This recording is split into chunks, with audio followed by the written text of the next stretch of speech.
Hola, ¿qué tal? ¿Cómo están? Bienvenidas, bienvenidos. Ya estamos comenzando un nuevo capítulo, el episodio 81 de Mejor Energía TV. Vamos a estar compartiendo con ustedes los próximos 60 minutos con nuestra mirada y la de nuestros invitados respecto de este momento del sector energético aquí en la República Argentina. Por supuesto, con la mirada y el foco siempre puesto en la principal plataforma de producción aquí en Argentina, Vaca Muerta. Hablo de petróleo y hablo del gas de la provincia de Neuquén. Como les decía, un programa, el número 81, en el que van a poder conocer la mirada más de cerca de un referente político del mundo energético, ni más ni menos que el ministro de Energía, Gustavo Medele, quien nos va a estar acompañando en los contenidos que tenemos previstos para estos 60 minutos. Vamos a estar también poniendo el foco respecto de la coyuntura política a nivel nacional, del mundo económico, del mundo energético.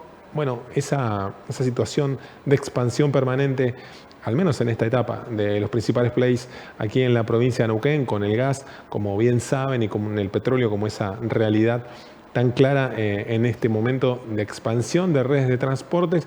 Así que va a pasar un analista, un economista, un referente también del análisis del sector oil and gas, como Nicolás Gadano, en la interesante entrevista que vamos a compartir con ustedes en los próximos 60 minutos. Pero sin más, nos metemos de lleno en nuestro primer contenido, nuestro primer entrevistado en este capítulo 81 de Mejor Energía TV. Se trata, como les decía, del ministro de Energía de la provincia de Neuquén. Hace poco menos de algo así como 4 meses que ya está designado en el cargo, en ese cargo estratégico aquí en la provincia, Gustavo Medele, y la entrevista que compartíamos para que conozcan más de cerca la mirada del titular de la cartera energética, que nos decía lo siguiente.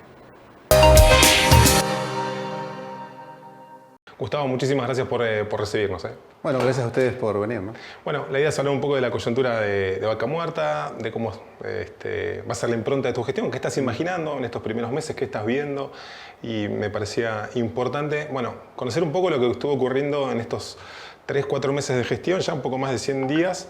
Venimos en Vaca Muerta, con esa suerte de continuar respecto a los niveles de producción, ¿no? Gas y petróleo, sobre todo el crudo, aprovechando ese momento de expansión de las redes de transporte, y también la demanda, el frente exportador, nuevo récord, otro mes más de esos con récord, ¿verdad? Sí, es correcto. Y creo que uno de los puntos que traías con el tema de la red de transporte es fundamental.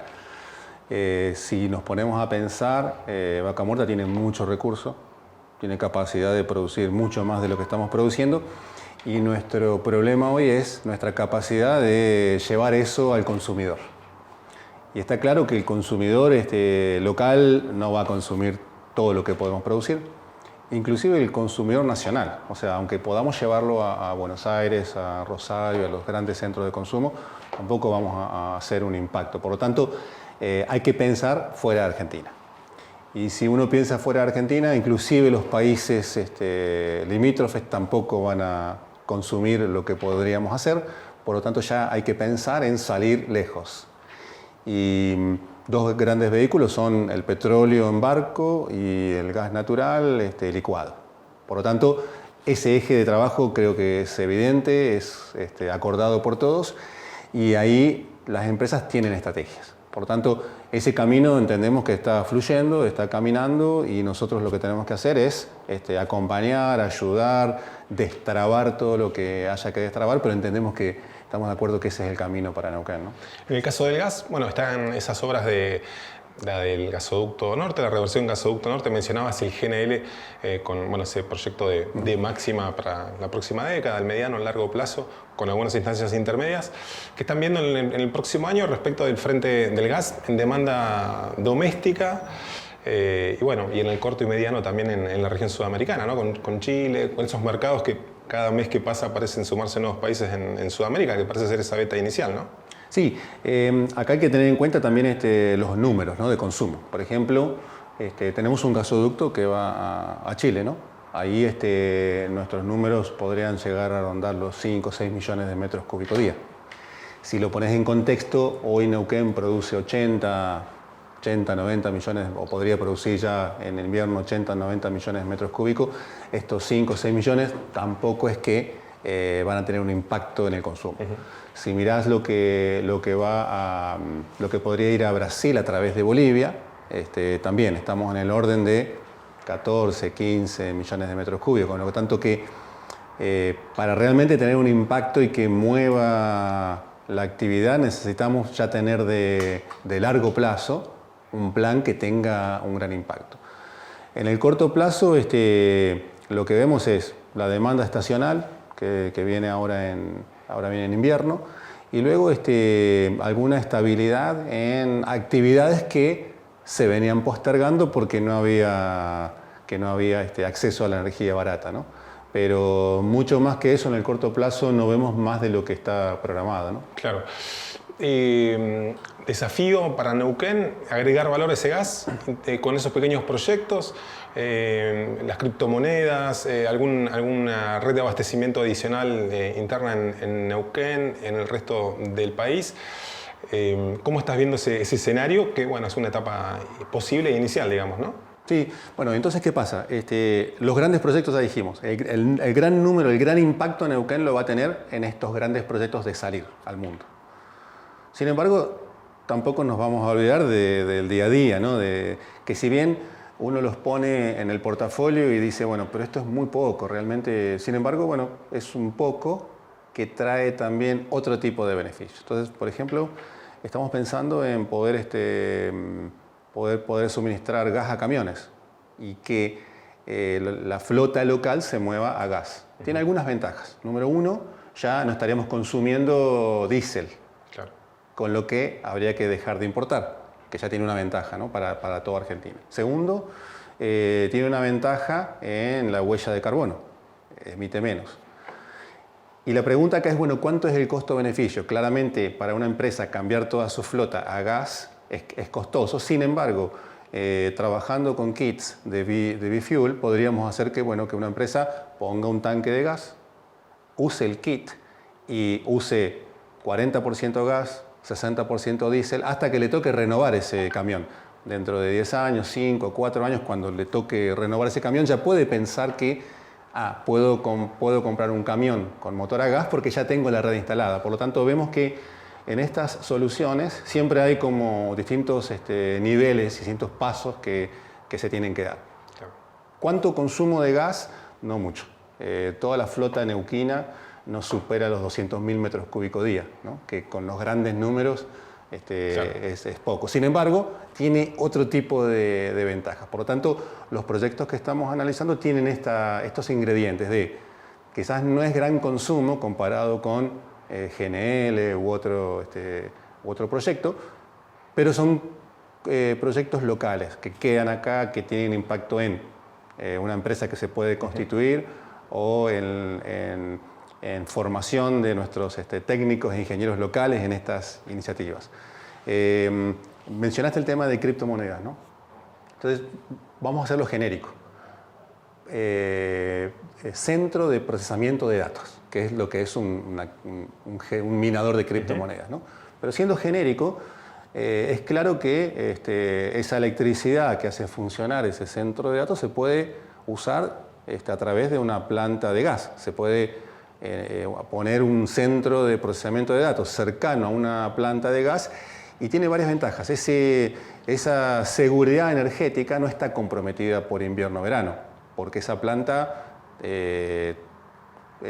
transmite gas en la cercanía, 10 kilómetros, 15, 20, lo que sea, pero es cercanía y es consumo constante. Un centro de procesamiento no tiene los ciclos de verano e invierno, claro. Entonces tenés un flujo constante y para el operador de esa planta de gas tiene la posibilidad de poner un contrato a largo plazo, que hoy es difícil, y segundo tiene la seguridad de que va a haber energía a un costo estable y estabilidad es un gran valor en los negocios. Es decir, si yo sé lo que va a pasar con mis insumos por los próximos 10 años, tiene valor. No es lo mismo pensar que mi electricidad puede ser 2, 8, 14 o que de repente me desconectan, a decir, no, tengo seguridad. ¿Por qué seguridad? Bueno, porque entendemos que hay recursos para seguir produciendo gas por mucho tiempo. Por lo tanto, cortarle gas a una planta eléctrica que alimenta un centro de procesamiento no tendría ningún sentido, ¿no? Clarísimo. Entonces, eso es lo que vemos en términos de este tipo de proyectos. Dan estabilidad y dan seguridad, que en términos monetarios, a nivel de evaluación de proyectos, son muy valiosos, ¿no? Sacarle volatilidad a tu insumo tiene mucho valor para predecir. Por eso vemos que este tipo de proyectos tiene sentido y obviamente hay que seguir estructurándolo, ¿no? ¿Es esa senda posible? Digo, hasta que por ahí las cuestiones macroeconómicas se acomoden un poco más, que esos niveles de inversión necesarios para los grandes proyectos, si bien ya están encaminados o hay una mirada muy clara, en el caso de YPF, muy claramente, ¿es esa faceta posible, esos deberes que hacer en el camino? Eso y lo ambiental, de lo que también te escuchábamos hablar mucho, y al gobierno en términos generales. Sí, básicamente la lógica, ¿cuál sería? Sería, nosotros tenemos que tener proyectos que dependan en su gran mayoría de nosotros. Es decir, depender de terceros para que te vaya bien, por ahí no es una buena estrategia, ¿no? Por lo tanto, tendremos que tener proyectos que nosotros, no digo sernos independientes de la macro, pero sí que seamos resilientes a la volatilidad de la macro, ¿no? En este sentido, estos proyectos que estamos visualizando tienen esa impronta, ¿no? De decir, bueno, ¿cómo hacemos que estos proyectos sigan? Si mejora la macro, mejora nuestra capacidad también, pero que, claro, que no sean tan sensibles a la macro. Por eso entendemos que en el largo plazo, huella de carbono o por lo menos reconocer que nuestro ingreso como provincia viene de emitir carbono. Por lo tanto, tenemos que tener una mirada sobre qué se hace con ese carbono una vez que está en el aire, ¿no? Entonces, ahí es donde lanzamos una serie de iniciativas para ese efecto. Una tiene que ver con usar los recursos naturales que ya tiene la provincia. Área cultivable, árboles, bosques, ¿no? Y tiene también el músculo, Corfone, la dirección de viveros. O sea, hay capacidad de manejar esa área cultivable. Por lo tanto, entendemos que darle promoción significa incrementar nuestra capacidad de capturar carbono. Y en ese sentido es que iniciamos algunos proyectos para incorporar experiencia y conocimiento. Es fácil decir, bueno, vayamos a poner estrategias de capturar carbono, pero necesitas los profesionales y a su vez formados en este tema. Claro. Por lo tanto, hoy estamos en esa etapa, ¿no?, de formación de nuestros profesionales de Corfone para que puedan poner proyectos de magnitud y que ayude a gerenciar y a fomentar el uso de esas estrategias.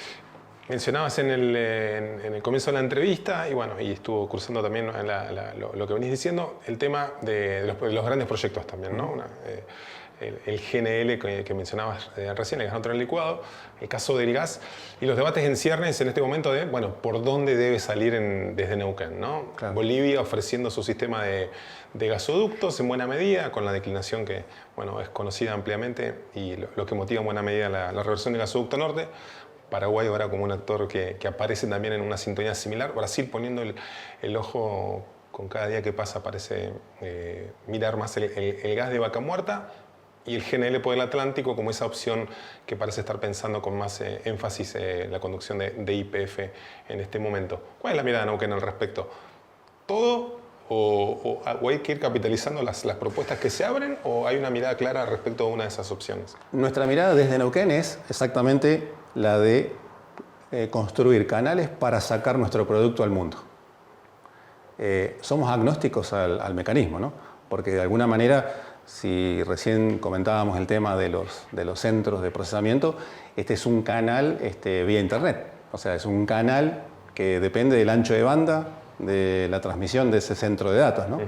Y no tiene limitaciones a cuántos bits podría llegar a exportar de ese centro que está usando el gas de Vaca Muerta. En esa lógica, nuestra mayor expectativa es que se haga todo, ¿no? Es decir, que se hagan los ductos necesarios a través de Bolivia, de Paraguay, que vayan a Brasil, que vayan a donde tengan que ir. Somos agnósticos a esa mirada, sencillamente porque nuestra dificultad está en términos de productividad, ¿no? Es decir, vamos a crecer en producción, sí, podemos crecer, Ahora, si ese crecimiento es lineal, es decir, si yo hago un barril de petróleo y necesito X cantidad de recursos, gente, equipos, rutas, escuelas, lo que se te ocurra. Si yo hago 2 barriles, si tengo que duplicar todo, tengo un problema. Ese crecimiento lineal no es sostenible porque duplico todo, aún la contaminación, ¿no? Sí.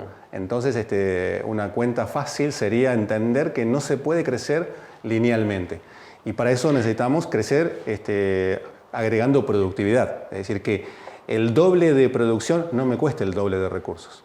Y en ese sentido es donde nosotros sí podemos ayudar y hacer una diferencia. Por lo tanto, parte de nuestro esfuerzo está abocado ahí.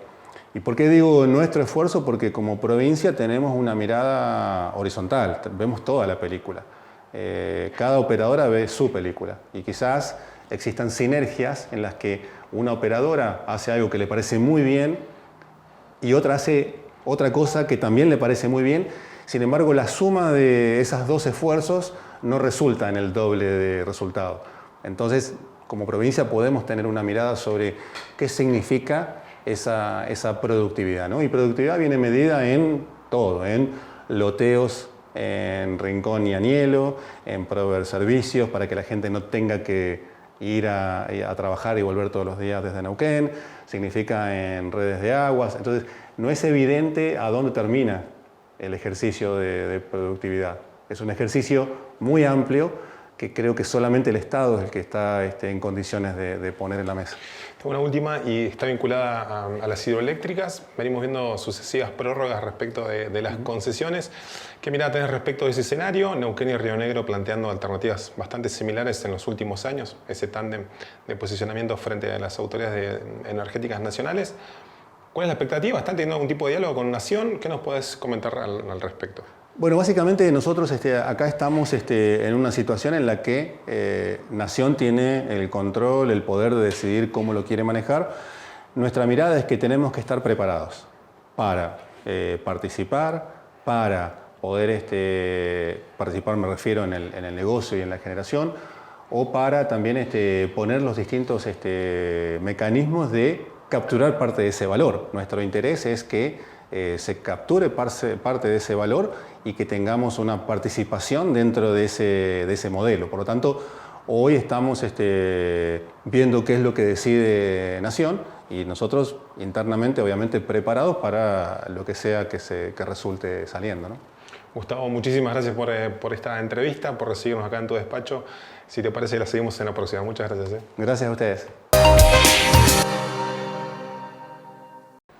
Bien, ahí pasaba la voz y la mirada respecto de la coyuntura actual en la provincia de Neuquén del ministro de Energía, Gustavo Medele, en esa primera entrevista que hacíamos con él aquí en Mejor Energía TV. Llegamos de este modo al final del primer bloque de nuestro programa número 81. Hacemos una breve pausa y ya regresamos.